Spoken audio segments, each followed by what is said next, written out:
পয়গম্বর সুলাইমান আলাইহিস সালাম আল্লাহর কাছে একদিন আবদার করলেন, আল্লাহ তাআলা গোটা দুনিয়ার রাজত্ব আপনি আমাকে দিয়েছেন, পূর্ব থেকে পশ্চিম, উত্তর থেকে দক্ষিণ, গোটা দুনিয়ার রাজত্ব আর ক্ষমতা আপনি আমাকে দিয়েছেন। আমার কথা পশু পাখি শুনে, জিন্নাত ইনসান সকলেই শুনে। আয় আল্লাহ তাআলা, আপনি যে গোটা দুনিয়া বানাইলেন, দুনিয়ার সৃষ্টি জীবকে আপনি যে রিজিকের ব্যবস্থা করেছেন, আল্লাহ তাআলা আমি পৃথিবীর সৃষ্টিকে এক বেলা লাঞ্চ করাইতে চাই। আমি সৃষ্টিগুলাকে দুপুরের খাবার খাওয়াতে চাই। আল্লাহ বললেন, সুলাইমান তুমি খাওয়াতে পারবে না, পৃথিবীর এতগুলা প্রাণীকে তুমি খাওয়াতে পারবে না। সুলাইমান বলছেন, আল্লাহ তাআলা আমি কেন পারবো না? আমি এত বড় বাদশাহ, কেন আমি পারবো না? আপনার কাছে অনুনয় বিনয় করলাম, আপনি আমাকে একটা ব্যবস্থা করে দেন। আমি পৃথিবীর সৃষ্টিজীবকে একটা দিন এক বেলা দুপুরের খাবার খাওয়াতে চাই। আল্লাহ বললেন, সুলাইমান তোমাকে সুযোগ দেওয়া গেল। সুলাইমান আলাইহিস সালাম জিন্নাতদেরকে নিয়ে পরামর্শ করলেন, কি করা যায়? আমি গোটা পৃথিবীকে এক বেলা খাওয়াতে চাই। তারা বলল, কোনো টেনশন করবেন না, আমরা খাবার তৈরি করি। কেউ বলেছেন 6 মাস, কেউ বলেছেন 3 মাস। তারা 3 মাসে অথবা 6 মাসে জিন্নাতেরা খাবার তৈরি করে, খাবার তৈরি করতে করতে 40 কিলোমিটার পর্যন্ত শুধু ডেগ আর ডেগ। কয় কিলোমিটার? 40 কিলোমিটার। খাবারে কি আছে? রুটি আছে, ভাত আছে, গরু আছে, খাসি আছে, মুরগ আছে, মাছ আছে, গোশত আছে, কোনো জিনিসের অভাব নাই।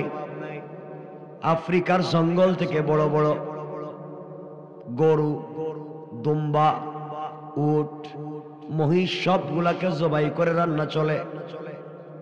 সাগর থেকে বড় বড় মাছ উঠাইয়া রান্না চলে। রান্না করতে করতে 40 মাইল, 40 কিলোমিটার পর্যন্ত শুধু হাজার হাজার লাখ লাখ ডেগ। খাবারের অভাব নাই।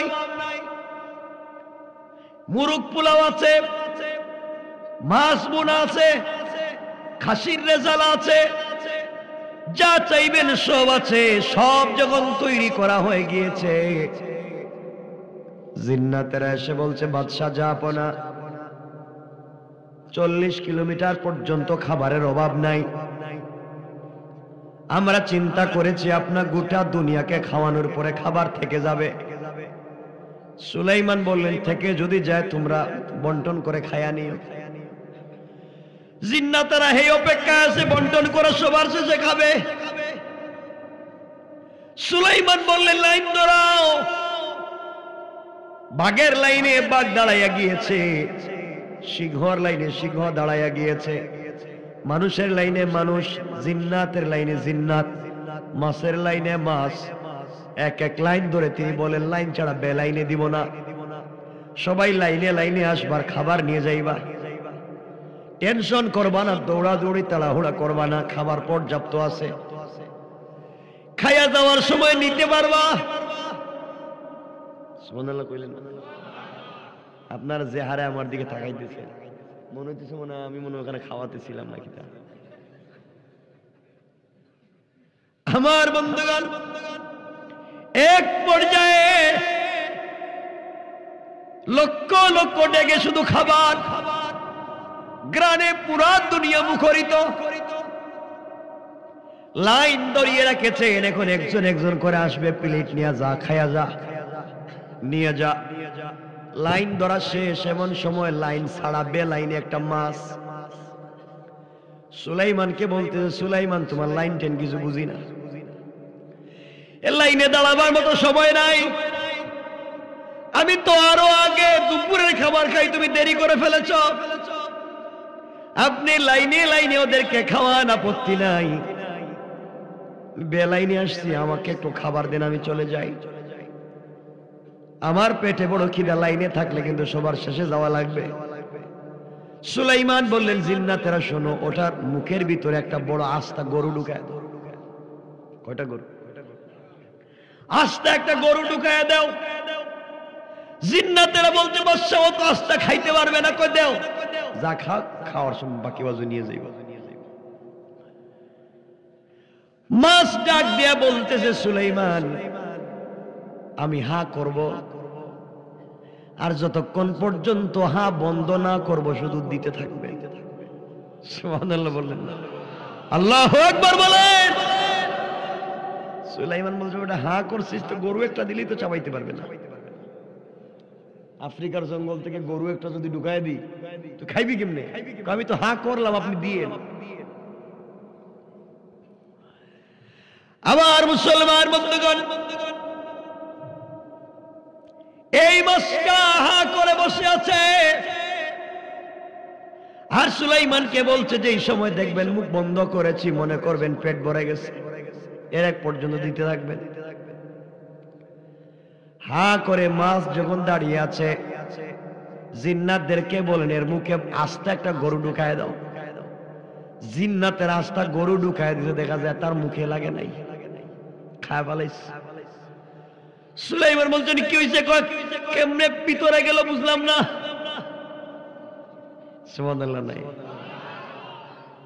সুলাইমান বলেন, এক কাজ করো, আস্ত একটা আফ্রিকার জঙ্গলের দুম্বা ঢুকাইয়া দাও। আস্ত একটা দুম্বা ঢুকাইয়া দেওয়া হয়েছে, মুখ কাটে না। সুলাইমান বলেন, কি ব্যাপার, কি হয়েছে? কয় এখনো তো আগের মতো মুখ আছে। সুলাইমান বলেন, এক কাজ করো, ওর মুখের ভিতরে একসাথে 100টা খাসি ঢুকাইয়া দাও। জিন্নাতেরা মিলে ফ্রাই করা বোনা করা 100 খাসি এর মুখের ভিতরে ঢুকাইয়া দিছে, মুখ কাটে না। সুলাইমান বলছেন, কি ব্যাপার? কয় এখনো তো আগের মতো আছে। আল্লাহু আকবার। রিজিক নিয়ে দৌড়াও। আমার বন্ধুগণ, এবার সুলাইমান বললেন, শোনো, এর মুখের ভিতরে আফ্রিকার জঙ্গলের বড় বড় উট, 100টা উট মুখের ভিতরে ঢুকায় দাও।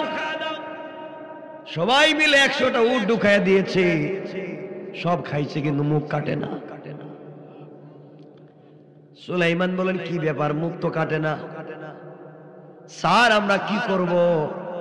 এক কাজ করে, এক লাইন ধরে একটা একটা করে ডেক ঢুকায় দাও। আল্লাহু আকবার। লাইন ধরায়া 40 কিলোমিটার লম্বা লাইন, লক্ষ লক্ষ ডেক, এক একটা ডেক আনা হয়, তার মুখে ডালা হয়, মুখ কাটে না। এমন করতে করতে 1 কিলোমিটার 2 কিলোমিটার না, 10-20 না, পুরা 40 কিলোমিটারে গোটা দুনিয়াবাসীকে খাওয়ানোর জন্য তিনি যত খাবার তৈরি করেছিলেন সব ওই মাছের মুখের ভিতরে দেওয়া হয়েছে, সব খায়া সাফ, এরপরেও মুখ কাটে না। এবার সুলাইমান বলেন, কি হলো? সব খাইলে এরপরে মুখ বন্ধ করে না কেন? মাছ বলতেছে, সুলাইমান এখনো তো আমার পেট ভরে নাই, আমার তো আরো খাবার লাগবে। সুলাইমান বললেন, কি বলতে চাও? গোটা দুনিয়াবাসীকে খাওয়ানোর জন্য 40 কিলোমিটার পর্যন্ত 3 থেকে 6 মাসে রান্না করা হলো, সব তুমি খাওয়ার পরেও বলো তোমার পেট ভরে নাই। মাছ ডাক দিয়া বলতে, সুলাইমান তুমি আজকে আমাকে উপবাস রাখলাম, আবার আল্লাহ আমাকে প্রতিদিন 3 বেলা 3 লোকমা খাবার দেয়, 3 লোকমা খাবার আমি খাই। তুমি আমাকে যত খাবার দিয়েছো এগুলা তো 1 লোকমার 100 ভাগেরও 1 ভাগ হয় নাই। আমার আল্লাহ তার চাইতে কোটি গুণ বেশি করে প্রত্যেক দিন 3 বেলা আমাকে খাবার দেয়া দেয়। সুলাইমান সিজদায় পড়ে বললেন, আল্লাহ, বুঝতে পারি নাই, মনে করেছিলাম আমিও তো বাদশা, আমি পৃথিবীর মানুষকে একটা বার একদিন 1 বেলা লাঞ্চ করাবো। 6 মাসে 40 কিলোমিটার পর্যন্ত রান্না করলাম, তোমার একটা প্রাণী সব খায়া ফালাইলো। আল্লাহ বলেন, সুলাইমান এমন একটা নয় রে, পানির নিচে এমন 18,000 মখলুকাত, মাটির উপরে এমন 18,000 মখলুকাত, আকাশের উপরে এমন 18,000 মখলুকাত আমি আল্লাহ রেখে দিয়েছি, যাদের প্রতিদিনের 3 বেলার খাবার আমি আল্লাহ তাদের কাছে পৌঁছে দে। আল্লাহু আকবার। আল্লাহ যদি এত খাবার দিতে পারে, আপনারা আমারে মনে দিতে পারতো না? কথা বললেন না কেন? খাবার নিয়ে তো টেনশন করেন কেন? খাবার নিয়ে তো টেনশন কেন?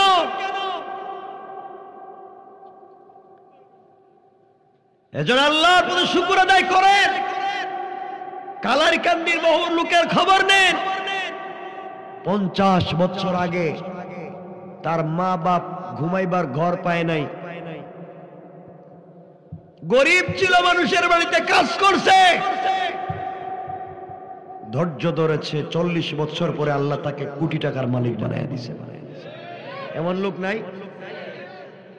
আর 40 বছর আগে ছিল জমিদার, অহংকার নষ্টামি করবার কারণে এখন রাস্তার ফকির। এমন লোক নাই? আল্লাহকে চিনে। আমার বন্ধুগণ, আপনার কোটি টাকা দামের বাড়ি আছে, আপনার 2 কোটি 3 কোটি টাকা দামের গাড়ি আছে, ভিক্ষুক আপনার বাড়ির সামনে ভিক্ষার ভাঙ্গা থালা নিয়ে বলছে, সাহেব, আমি প্যারালাইসিস রোগী, আমার ঘরে 2-4টা বাচ্চা আছে, আমাকে 10-5 টাকা 20 টাকা দেন, আমি কিছু খাবার নিব। আমরা এত ফরেজগার, টাকা তো দেয় না। জিগায়, তুই যে ভিক্ষা করস কলিমা জানোস নি? জিগায় না? অনেকে জিগায়, ভিক্ষা করতে যাইলে কলিমা জানোস, নামাজ পড়ছস, রোজা রাখছস, হজ করছস, যাকাত দিছস? ওরে আল্লাহ, এবার ভিক্ষা করতে কি কোন বিপদে পড়লাম না? এত কিছু জিজ্ঞাসা করবেন কেন আপনি? আপনি দিয়া দেন, পারলে দেন, না পারলে নাই। তো জিজ্ঞাসা করার দরকার আছে না কিছু? কয়, তুই আমার বাড়িতে কাজ করবি, ভিক্ষা করার দরকার নেই। মনে রাখবেন, আপনি কোটি টাকা দামের গাড়িতে বসেছেন, 5 টাকার জন্য আপনি আপনার গাড়ির গ্লাস খুলতে পারেন না। গরিবকে 5টা টাকা আপনি দান করতে পারেন না। যে আল্লাহ আপনাকে কোটি টাকা দামের প্রাইভেটে বসিয়েছে, ওই আল্লাহ ফকিরের হাতে ভিক্ষার ভাঙ্গা তালা দিয়েছে। আপনি যদি অহংকার করে বসেন, আমার আল্লাহ চাইলে ফকিরকে গাড়িতে বসাইয়া আপনাকে গাড়ি থেকে বের করে আপনার হাতে ভিক্ষার ভাঙ্গা থালা ধরাইয়া দিতে আমার আল্লাহর 1 মিনিটও দেরি হবে না। আল্লাহ পারবেনি?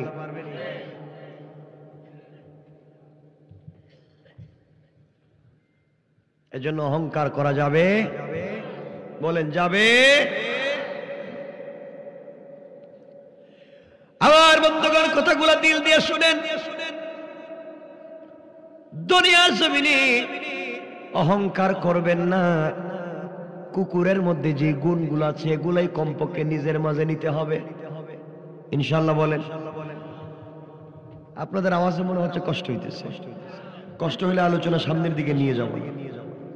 কষ্ট হচ্ছে আপনাদের? একটা কুকুরের মধ্যেও যে গুণগুলো আছে এই গুণগুলো আমাদের মধ্যে নেই। কুকুরের চিনেননি আপনারা? আসেনি আপনাদের এলাকায় কুকুর? আমার বন্ধুগণ, কুকুরের মধ্যে যে গুণগুলো আছে এই গুণগুলো যদি আপনার আমার মধ্যে চলে আসে, আমরা আল্লাহর ওলি হয়ে যাব। কুকুরের মধ্যে ভালো ভালো গুণ আছে, একটা মাত্র খারাপ গুণ। একটা খারাপ গুণের কারণে কুকুর কুকুর হইছে। আর এমন একটা কেন, 1 কোটি গুণ আমাদের মধ্যে আছে। আমার মুসলমান বন্ধুগণ, ভালো করে মনে রাখবেন, কুকুরের মধ্যে একটা গুণ আছে, কুকুরের নিজস্ব কোনো বাড়ি নাই। আসেনি? নিজস্ব কোনো ঘর নাই, নিজস্ব কোনো জায়গা জমি নাই। সুতরাং দুনিয়ার জমিনে যারা আল্লাহওয়ালা যারা হয়, জিকির করে আল্লাহর জন্য, 24টা ঘন্টা চিন্তা করে আল্লাহর জন্য, আল্লাহওয়ালারাও দুনিয়ার জমিনে কোনো সম্পদ বানায়া যায় না। ঠিক না বলেন? কুকুরের নিজস্ব কোনো বাড়ি নাই, বাসস্থান নাই। দুনিয়ার জমিনে যারা আল্লাহওয়ালা, খবর নেন আমার নবী, খবর নেন আবু বকর, ওমর, উসমান, আলীর খবর নেন। তাদের নিজস্ব কিছু ছিল না, সব আল্লাহর রাস্তা দান করেছে। সুতরাং দুনিয়ার জমিনে যারা আল্লাহওয়ালা হতে চায়, তাদের মধ্যে এমন একটা গুণের দরকার আছে না নাই? আমার মুসলমান বন্ধুগণ, কুকুরের মধ্যে আরেকটা ভালো গুণ হলো, কুকুর দুনিয়ার জমিনে বেশিরভাগ সময় ক্ষুধার্ত থাকে। কি থাকে? কুকুর বেশিরভাগ সময় ক্ষুধার্ত থাকে, খাবার ঠিক মতো পায় না। দুনিয়ার জমিনে যারা আল্লাহওয়ালা হয়ে যায়, তারাও খাবারের পিছনে দৌড়ায় না, বরং ক্ষুধার্ত থেকে আল্লাহর জিকিরের পিছনে দৌড়ায়। ঠিক কিনা বলে? কুকুর বেশি সময় ক্ষুধার্ত থাকে, আল্লাহওয়ালারা কম খায়। আল্লাহওয়ালারা কম খায়। ইমাম আহমদ ইবনে হাম্বল তো হাম্বলি মাযহাবের ইমাম, কম খেতেন। রাত্রবেলা কম খেয়ে একটা কোরআনের আয়াত থেকে 40টা মাসআলা বের করতে পারতেন।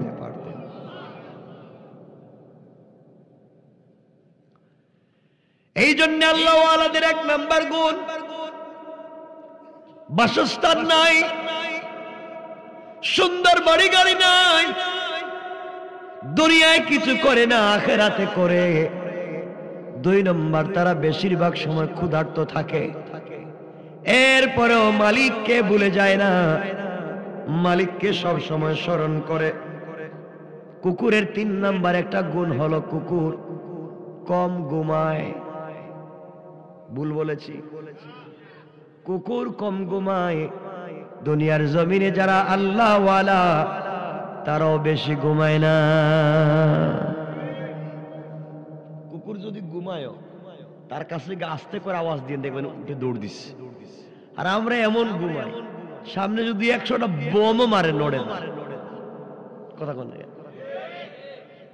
ঘুমাইছে তো ঘুমাইছে, আর সমস্যা কি? আল্লাহওয়ালাদের 3 নম্বর গুণ, আল্লাহওয়ালারা কম ঘুমায়। চিন্তা করে দেখেন, কুকুরও কম ঘুমায়, বেশি সময় ঘুমায় না।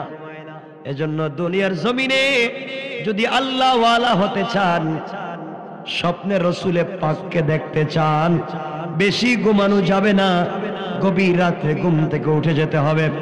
আল্লাহর কোন গোলাম ঘুম থেকে উঠে সাজদায় পড়ে যখন আল্লাহকে ডাক দেয়, আল্লাহ তখন আরশে আজিমে থাকে না, সাথে সাথে বান্দার নামাজের জায়গায় হাজির হয়ে যায়। এই জন্যে আল্লাহওয়ালাদের 3 নম্বর গুণ হলো কম ঘুমানো।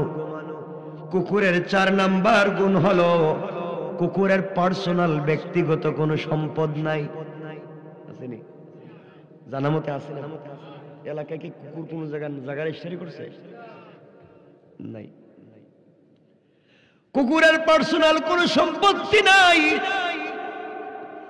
দুনিয়ার জমিনে যারা আল্লাহওয়ালা হয়ে যায়, দুনিয়ায় পার্সোনাল সম্পত্তি করতে চায় না, কষ্ট করে পানি পড়ে এমন করে থেকে থেকে জীবন কাটাইয়া দিতে চায়, বিনিময়ে তারা জান্নাতে আল্লাহকে পেতে চায়। ঠিক কিনা বলেন? কুকুরের মধ্যে 5 নম্বর একটা গুণ হলো, কয়টা বলছি? 5 নম্বর একটা গুণ হলো, কুকুরকে যত নির্যাতন করেন না কেন মালিকের সাথে কিন্তু বেঈমানি করে না। কুকুরকে যত পিটান, যত মারেন, যত গরম পানি ছাড়েন, কুকুর কিন্তু মালিককে উল্টা কামড়ায় না, বরং এত আঘাত খাওয়ার পরেও মালিক তাড়াইয়া দিলে ফিরে চলে যায় না। ঠিক কিনা বলেন? যত পিটান, যত নির্যাতন করেন, কুকুর কিন্তু মালিককে গালি দেয় না, কুকুর কিন্তু মালিককে কষ্ট দেয় না। আমার বন্ধুগণ, আর আমাদেরকে আল্লাহ এত সুন্দর গাড়ি বাড়ি দিয়েছে, সম্পত্তি দিয়েছে, এত কিছু পাওয়ার পরে নিমক হারামের মতো মালিককে বলে যায়। ঠিক কিনা বলে? আমি যেগুলা বলতেছি এগুলা কুকুরের মধ্যে নাই। আমার বন্ধুগণ, কুকুরের মধ্যে আর একটা উত্তম গুণ হলো, কুকুর শুধুমাত্র ভালো ভালো জায়গায় ঘুমায় না, কুকুর যেখানে সুযোগ পায় ওখানে শুয়ে যায়। ঠিক বললাম না? আল্লাহওয়ালারা এমন আল্লাহওয়ালা, এরা শুধু শিল্পপতিদের বাড়িতে দাওয়াত খায় না, গরিবের বাড়িতেও যায়। আর আজকালকের বুজুর্গরা শুধু টাকাওয়ালাদের পিছনে দৌড়ায়। ঠিক কিনা বলেন? মুসা হাদিয়া দেয়, থ্যাংক ইউ, আপনি বেশি দিবেন আবার দিবেন, আর যে হাদিয়া দিল না গরিব, আপনি তাড়াতাড়ি যান, সিরিয়ালে আরেকজনের সুযোগ দেন। কথা বলেন না কেন? আল্লাহওয়ালাদের গুণ নয়। আমার বন্ধুগণ, কুকুর দুনিয়ার জমিনে উত্তম জায়গা খুঁজে না, সাধারণ জায়গায় থেকে যায়। কুকুরের মধ্যে আর একটা গুণ হলো, ঘুমানোর জায়গা থেকে কুকুরকে যদি কেউ পিটাইয়া বের করে দেয়, কুকুর ঘুমিয়েছিল, পিটাইয়া ওখান থেকে একজন উঠাইয়া দিয়েছে, কুকুর বলেন এটা আমার জায়গা, আমার এখানে উঠাইয়া দিবেন, এখানে আমি থাকবো, বলেনি? একদিন বলছেন আপনি পিটাইছেন, দৌড় দিছে। আল্লাহওয়ালারা এমন হয়ে যান, আল্লাহওয়ালাদেরকে আপনি পিটাবেন, আঘাত করবেন, বিনিময়ে আপনাকে গালি দিবে না, কষ্ট দিবে না, বরং আল্লাহওয়ালারা আঘাতের নির্যাতনের বদলা শান্তির দোয়া করে যায়। ঠিক বললাম না?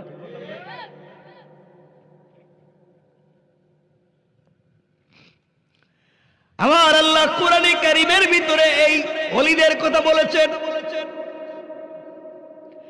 আল্লাহ বলছেন, ওয়াইদা খাতাবাহুমুল জাহিলুনা ক্বালু সালামা।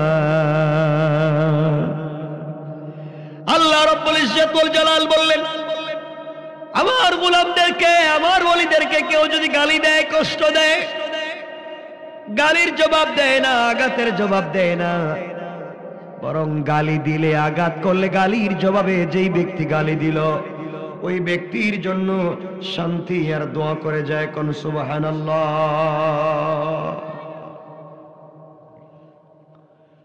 আমার মুসলমান বন্ধুগণ, কুকুরের মধ্যে 8 নম্বর একটা গুণ আছে। কুকুরকে আপনি যত পিটান, যত মারেন, চলে যায়, সরে যায়, কিন্তু একটা পচা নষ্ট একটা হাড্ডি দিবেন, আবার দৌড়াইয়া চলে আসবে, আবার মালিকের দরজার সামনে চলে আসবে। আল্লাহ বলেন, গোলাম রে, কুকুরকে মালিক পিটাইলো, খাবার দিল না, এত মাইর দেওয়ার পরে একটা হাড্ডি দিল, তাও দৌড়াইয়া চলে আসলো। আর আমি আল্লাহ তোকে হাত দিলাম, পা দিলাম, পঞ্চ ইন্দ্রিয় দিলাম, অক্সিজেন দিলাম, গাড়ি দিলাম, বাড়ি দিলাম, এত সম্পত্তি দিলাম, এরপরেও গোলাম তুই দৌড়াইয়া আমার বাড়িতে আসলে না। গোলাম রে 80 বৎসর গুনাহ করে দৌড়াইয়া থাকবার পরে ইন্তেকালের আগে যদি একটা বার আমি আল্লাহকে চিনতে পেরে আমি আল্লাহর দরবারে তওবা করে ক্ষমা চাও। 80 বৎসর একটা সন্তান হারিয়ে যাওয়ার পরে মা যদি ওই সন্তানকে ফিরে পায় যেমন খুশি হয়, আমি আল্লাহ গুনাহগার গোলাম তওবা করে ফিরে আসলে তার চাইতে বেশি খুশি হয়ে যায়। সুবহানাল্লাহ পড়ে। আমার বন্ধুগণ, কুকুরের মধ্যে আরেকটা গুণ হলো 9 নাম্বার গুণ, মালিক খাচ্ছে দেখলে, মালিক খাচ্ছে, কুকুর জাপায়া মালিকের খাবারের উপরে পড়ে যায় না, কুকুর জাপায়া আরেকজনের খাবার মালিকের খাবারে পড়ে যায় না, বরং আশেপাশে ঘুরে মালিক ভালো খাওয়ার পরে ডাস্টবিনে যেগুলা ফালায় ওগুলার অপেক্ষা করে। আল্লাহ বললেন গোলাম রে, আল্লাহ ওয়ালারা হয়ে যায় যারা দুনিয়ার জমিনে, যারা আল্লাহ ওয়ালা হয়ে যায় ওরা কোনোদিন আমি মালিকের সঙ্গে বেঈমানি করে না, আমার কোনো কাজে ওরা ডিস্টার্ব করে না, আমার কোরআনের কাজে ওরা ঝামেলা তৈরি করে না। আর যারা আমার গোলাম দাবি করে শয়তানি করে তারাই শুধুমাত্র কেবলমাত্র দুনিয়ার জমিনে ফিতনা করে। কোন ঠিক কিনা? কয়টা গুণ বলছি? কুকুরের মধ্যে আরেকটা গুণ হলো, কুকুর কোন জায়গা থেকে যদি চলে যায় ওই জায়গায় কিন্তু আর ফিরে আসে না। দেখবেন আপনার কুকুর ছিল, চলে গেছে, কোথায় গেছে খবর নাই, আপনি খাওয়াইছেন, বড় করছেন, কই গেছে কোনো খবর আছে না? কোথায় চলে যায় খবর নাই। দুনিয়ার জমিন এটা মনে রাখে না। দুনিয়ার জমিনে আল্লাহ ওয়ালা যারা, কে কষ্ট দিল, কে মারলো, কে পিটালো, কে গালি দিল, দিলের ভিতরে নিয়ে বসে থাকে না, ভুলে যায় কে কোন দিন কোথায় গালি দিয়েছে, ভুলে যায়। আল্লাহ ওয়ালারা কারো কষ্টকে ভিতরে জায়গা দেয় না। ঠিক কিনা বলেন? আপনারা তো এটা ভিতরে বাঁধিয়ে রাখেন, আমার গালি দিছস, মরার আগে আমি যদি না পারে প্রতিশোধ নিতে আমার ছেলেরে কয়ে যাবো। ঠিক কিনা বলেন? আপনাদের আওয়াজে কষ্ট হইতেছে বুঝতেছি। আমার বন্ধুগণ, কুকুরের আরেকটা গুণ হলো, কুকুর কোনদিন গীবত করছে শুনছেন না? করছে মনে হয়? গীবত করেনি? আপনারা করেননি? হ্যাঁ, কুকুর কোনদিন গীবত করে নাই।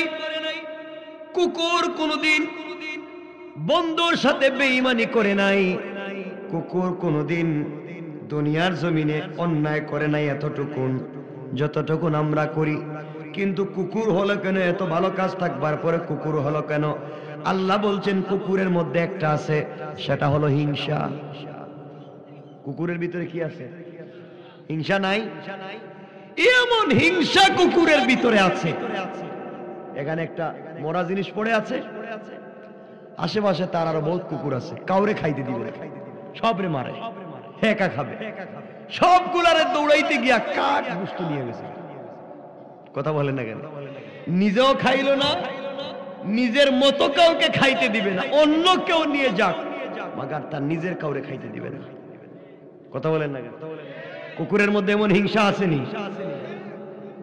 আমাদের মধ্যে এমন হিংসা আছে না? নাই।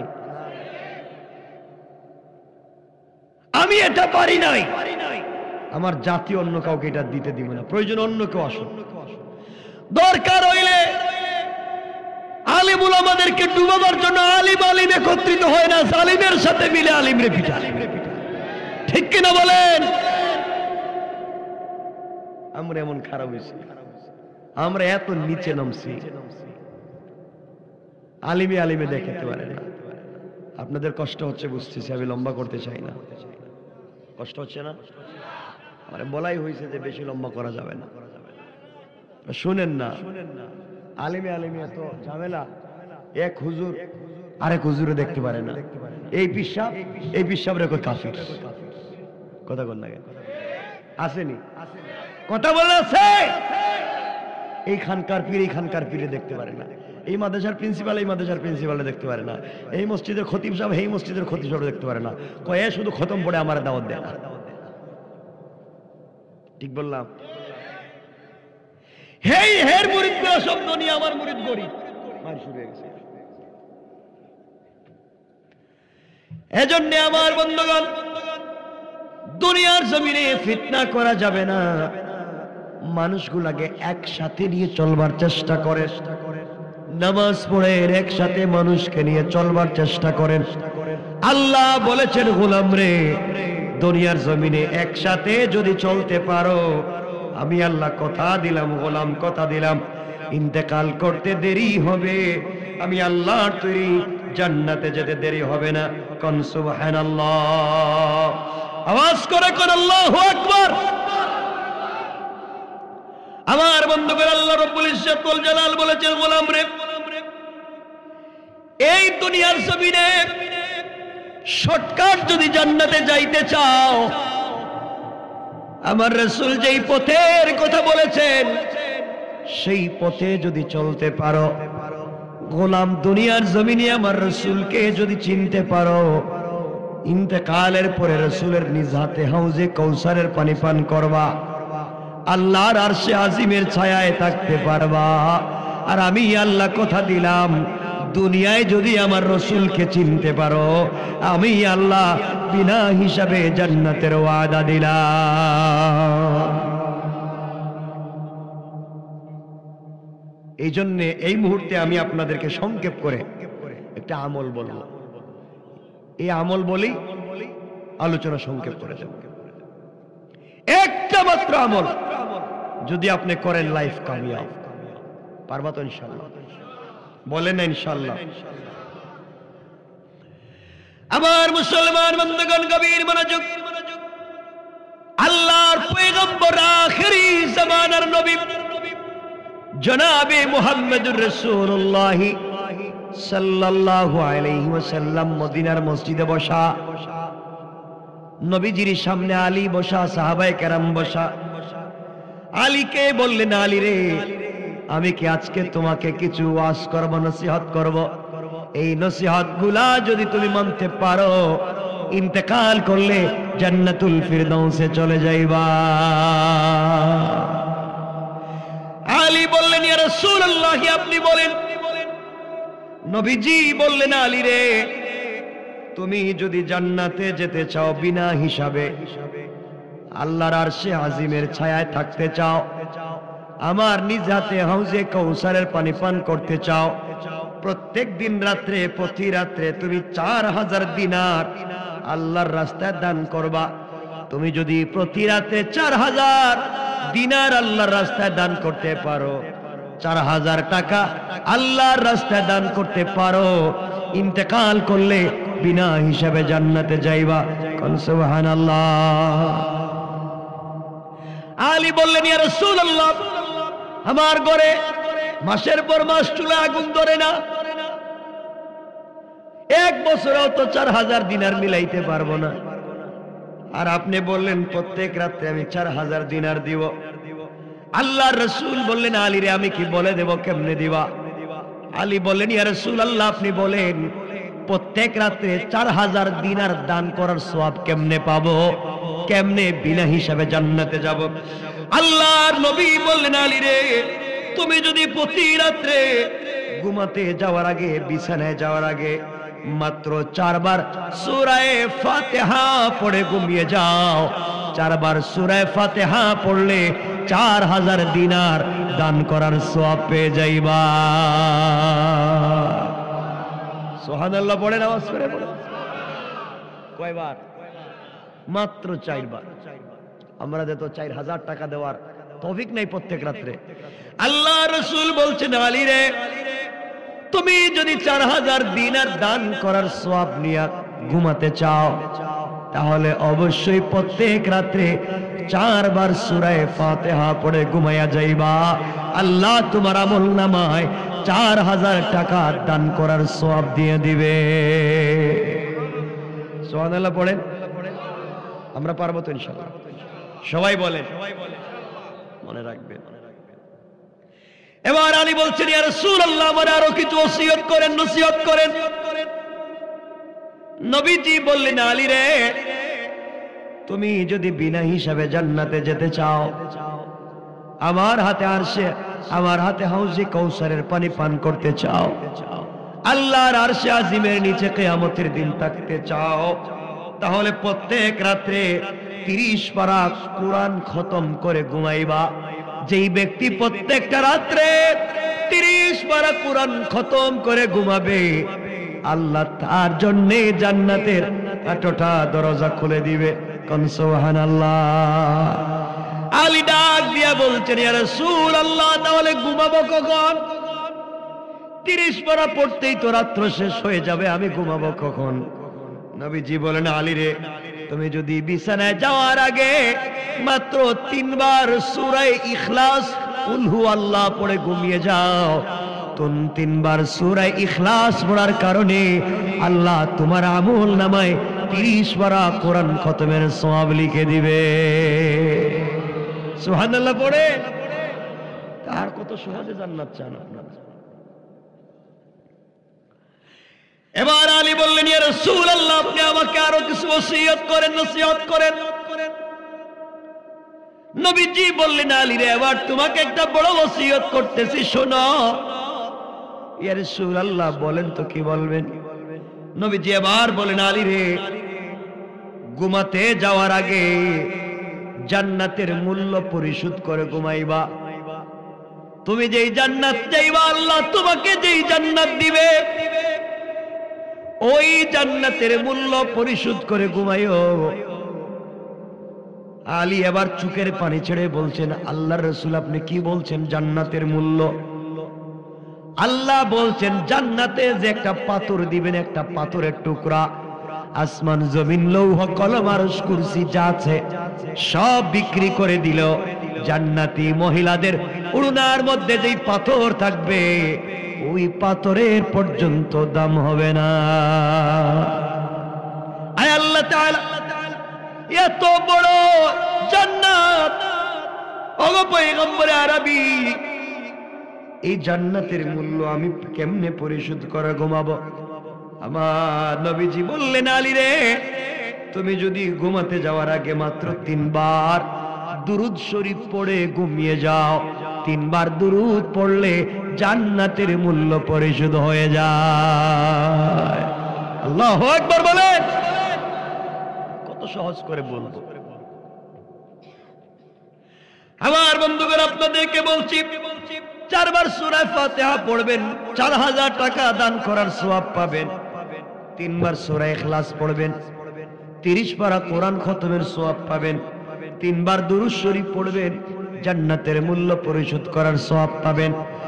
এবার আমি বলছেন, ইয়া রাসূলুল্লাহ, আমাকে আপনি আরো কিছু ওসিয়ত করেন, নসিহত করেন।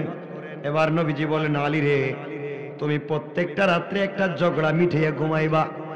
মানুষের মধ্যে ঝগড়া, স্বামী স্ত্রীতে ঝগড়া, ভাইয়ে ভাইয়ে ঝগড়া, মা ছেলে ঝগড়া, বাবা মেয়ে ঝগড়া, সমাজে সমাজে ঝগড়া, মারামারি আসেনি।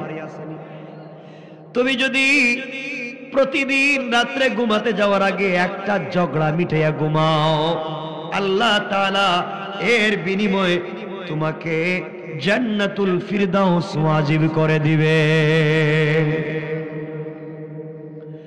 এবার আলী বলছেন, ইয়া রাসূলুল্লাহ, একটা করে ঝগড়া মিটাইয়া আমি ঘুমাবো, তাইলে কি প্রতিদিন মানুষ মারামারি করবে নাকি? আর আমি কি কার বাড়িতে মারামারি হচ্ছে খুঁজে খুঁজে থাকবো নাকি? কেমনে আমি ঝগড়া কোথায় পাবো আর কার মিটাবো? নবীজি বলেন, আলী রে, তুমি যদি মাত্র 10 বার ঘুমাতে যাওয়ার আগে আস্তাগফিরুল্লাহ পড়ে ঘুমিয়ে যাও, মাত্র 10 বার, মাত্র 10 বার আস্তাগফিরুল্লাহ পড়ে ঘুমিয়ে যাও, তাহলে 2 জন মুমিনের মধ্যে ঝগড়া মিটাইয়া দিলে যেই সওয়াব, আল্লাহ এই সওয়াব তোমার আমলনামায় লিখে দিবে।